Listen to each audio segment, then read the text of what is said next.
Hi, this is Jerry McLaughlin. Welcome to Special Ops. Our guest today is Rick Gates, Deputy Campaign Manager for the Trump 2016 campaign. And we just got the electoral vote that came down, and Joe Biden gave his acceptance speech. And now I have one question for our guest. Rick, what's next? Well, Jerry, thanks for having me. It's, there are fewer and fewer options by the day for the president to claim victory in the election. Now that the Electoral College has met, there's one more formal constitutional step that is required, and that is occurring on January 6th, where Congress will count and certify the final electoral vote totals. That process takes place in a joint session between the House and the Senate. It's presided over by Mike Pence, who's the Vice President of the Senate, and those votes will be counted that day.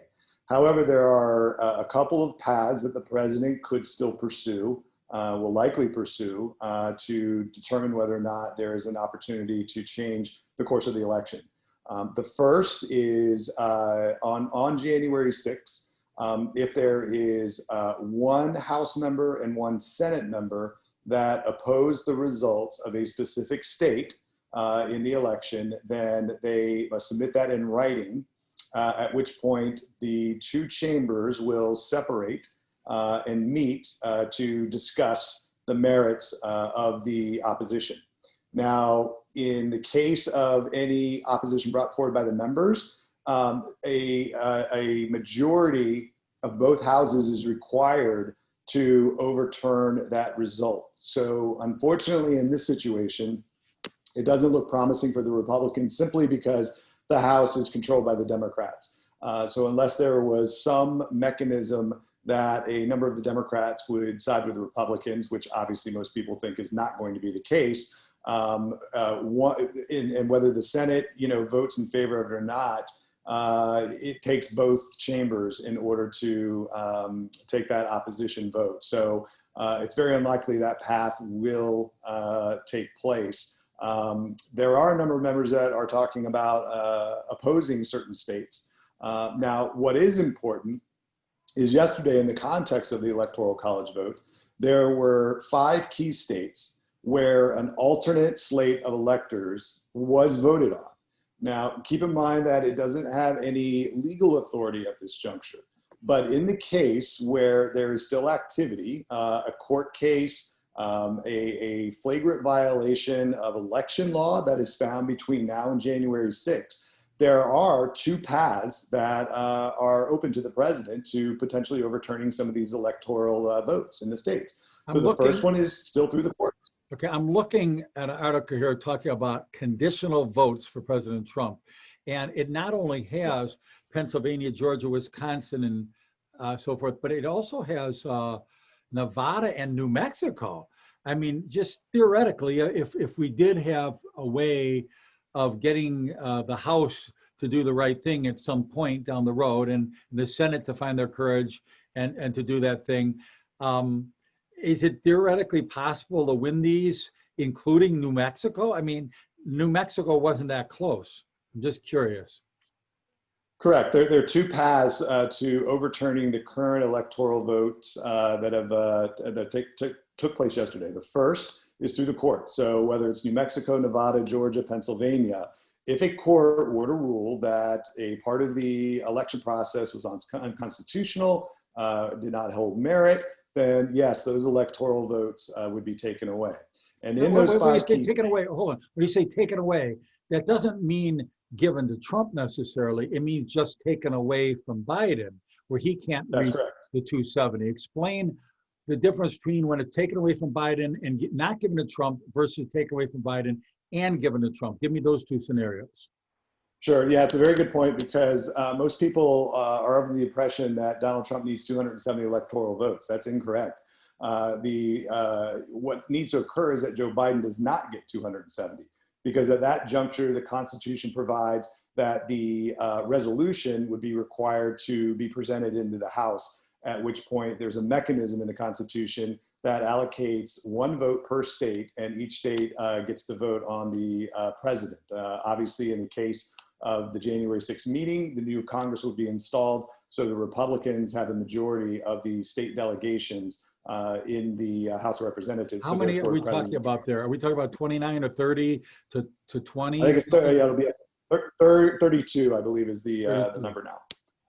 Yeah, so 32. So in that Okay, case, 18, that's a slaughter. I mean, 32 to 18, we would win that hands down. It would be a slam dunk for Trump if it got to that kind of house, would it not? that is correct. And then Right. the Senate would vote on the vice presidency. So that's certainly one option. Now the legal contests still apply. There's still some lawsuits the president's looking at. There are also obviously investigations. Yesterday, a report was released by a forensics accounting firm that detailed a very high, unusual error rate in the Dominion voting machines. That information is still being looked at, but certainly it gives credence to the idea that there were problems with those machines. Now they need to be further investigated. We need to determine what the impact of those issues were. In Georgia, the Secretary of State agreed to a partial recount. They are going to take Cobb County and look at an auditing procedure for the mail-in ballots. They are going to verify signatures on those ballots are actual voters. And again, that'll be a great indication of whether or not there was rampant fraud in these two jurisdictions. But with that said, you can see where the issues are. There's no doubt that there are issues of fraud in these states. And again, it's incumbent upon the president's team to get the evidence, provide the evidence, and make sure that people are aware.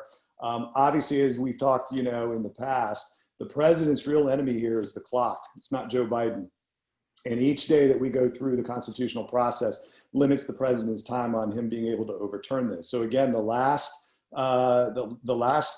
constitutional maneuver is on January 6th. After that, you're opening Pandora's box. If anything were to come to light, let's say there was extensive fraud, through Dominion voting machines or whatever, as a hypothetical example, we've never entered that territory before. So it would certainly require the intervention of the Supreme Court at some point, and they've been obviously very reluctant to get involved.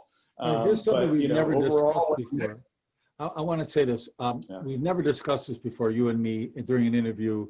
We've had a number of those, or even off air, we've had a number of those conversations, but there's something called the Insurrection Act that enables Trump to use the military to seize key electoral evidence in contested states, and they could deliver a transparent, accurate accounting of the vote. Have you heard of that? I never heard of that before today.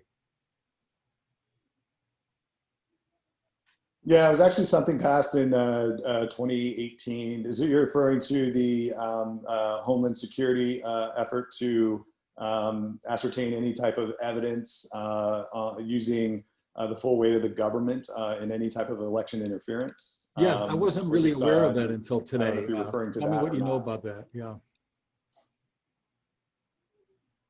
What do you know about that? Yeah. Yeah, so I mean, look, it's another mechanism by which our government wants to uncover any type of election fraud. So the president could institute that based on election interference, certainly by a foreign government, which obviously has been denoted by more than one adversary. So again, that has to lead to evidence, and more importantly, what we need to do is take that evidence and quantify it. And this is something the Republicans have to be, much clearer about. And when you're contesting, like Michigan, for example, we need to start quantifying how many votes were affected by these Dominion machines. Because once you're able to quantify it, then it's very hard for the courts to say, well, there's no evidence here, or certainly there's not enough evidence to overturn the election. And that seems to be kind of where the line in the sand has been drawn, particularly by the courts. If there's not a mechanism to account for the number of votes in the vote differential, then any court is going to be reluctant to get involved, because in their minds it's not going to matter. And why would you take the risk of going through such an excruciating process when it's not really going to change the overall result? However, if the result is in a position where the number of votes could certainly impact the outcome, then by all means the courts need to take those up. Okay. So that's what we're looking at, in terms of, the course of between now and January 6th. But that January 6th date is really the last gate that Donald Trump and the Republicans have to prove any electoral fraud. Mm-hmm. Okay, assume for the moment that, hypothetically speaking, we quantified it and it was a landslide for Trump, no question about it. He won 311 electoral votes. That's not counting him winning New Mexico, and theoretically maybe could be more. Let's assume for the moment that he did, and the Supreme Court saw that, and the Democrats saw that, etc. Wouldn't the Democrats still try to block this, no matter how foul it was, no matter what was determined? Because we can't rely on the courts at this point. I mean, if it was absolutely inconclusive that it was stolen, what would that look like if you were on the Democrat side trying to stop that and keep Biden as the president for the next term?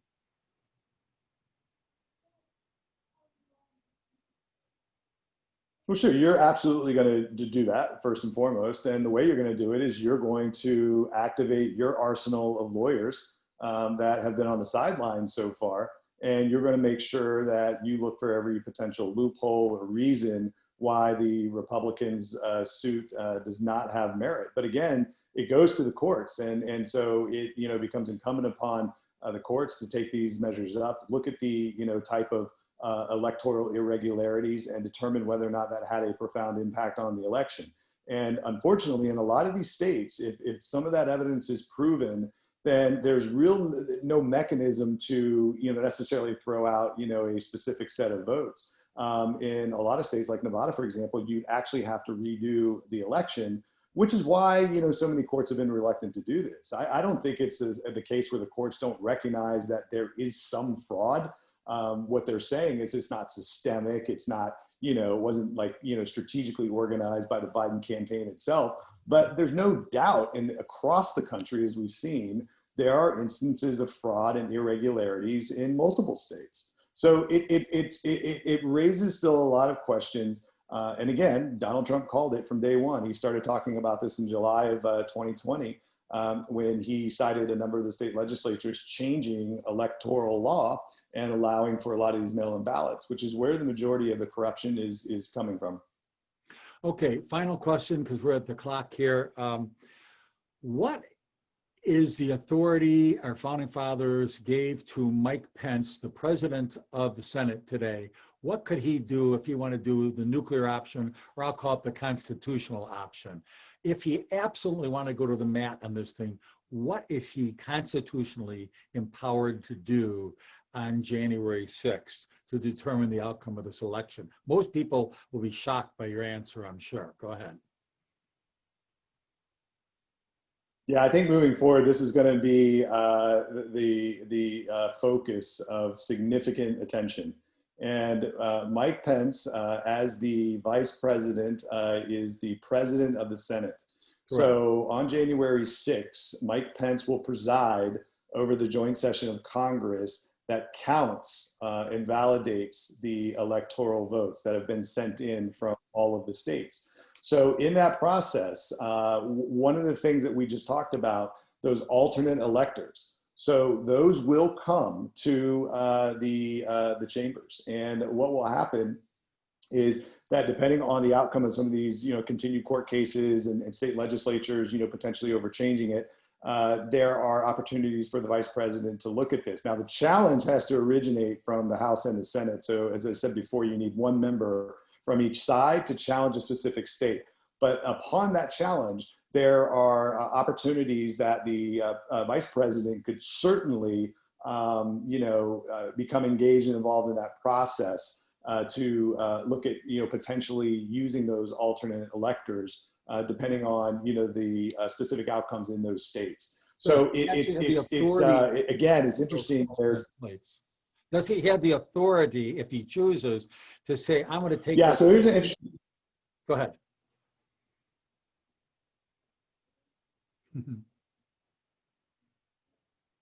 Yeah, so he doesn't have absolute authority. And it actually is a new, another constitutional question over the extent and magnification of his powers. So in one way, depending on what Mike Pence chooses to do, he could put the Constitution to a test. because it is up to him, and he is the voice of the certification, in the joint session. So we really don't know what he can do because it's not been tested, but he certainly has the ability to look at those alternate electors, again, depending on some of the issues that are still going on in these key battleground states. But certainly there's going to be a lot of pressure on Vice President Pence to look at this. If he so chooses, could he accept those alternative ballots and say Trump passed the 270 threshold and declare him the winner? So he can't go that far. So again, the actual opposition has to, is initiated with one member from each chamber. And at that point, the two chambers take it under consideration and have to vote on it. So the vice president does not have absolute authority, sole authority to determine which electoral votes count or not. But he is certainly going to be instrumental in the process. And again, if there is a state where some type of voting irregularity occurred, then there is the possibility, and this is where constitutional scholars seem mixed, about what the vice president could ultimately do. Could he, in fact, call for an opposition to a specific state vote because they felt okay? Last question on this, and then we're over. If Mike Pence were a Democrat, if it was the Democrats in the identical situation right now, and it was Mike Pence, the Democrat, what power play would he be making right now? I mean now, meaning January 6th, to win the election for his man? Well, I think exactly what we outlined. You still go after the courts. You gather this evidence in these states. Let's see what happens in Georgia. I mean, look, if we find a significant amount of signature ballots that are invalid, that's going to be a big headline. And that's going to create a mechanism where Georgia is going to have to go back, and obviously they're going to have to do a full recount, not full recount, a full audit of those signature ballots, because what we've all believed in terms of those signatures on the ballots, it turns out to be true. And so if it happened in Georgia, guess what? It's probably indicative of some of the other states. So if you're in a Democratic position, you're trying to push this as quickly as possible to January 6th, get those electoral votes counted, because from a constitutional process, that is the very last step. So once that step takes place, Donald Trump has no further recourse to be able to change the outcome of the election. So whatever needs to be done, it's got to be done between now and January 6th. We'll leave it at that. To be continued. That's for those who just tuned in, it's Rick Gates, Deputy Campaign Manager in the 2016 Trump for President campaign. They did a great job. We got us Donald Trump out of that deal, and we will see what happens on January 6th. But between now and January 26th, it's very important. January 6th, it's very important to keep pushing the issues to get the moral resolve of the average American citizen and leadership within political circles to understand that we have to get to the bottom of this voter fraud and voting irregularities, and we will just entrust our fellow countrymen to keep on the good fight. Thank you very much. We shall do this again soon with another update. Thank you, Rick Gates. Thanks, sir.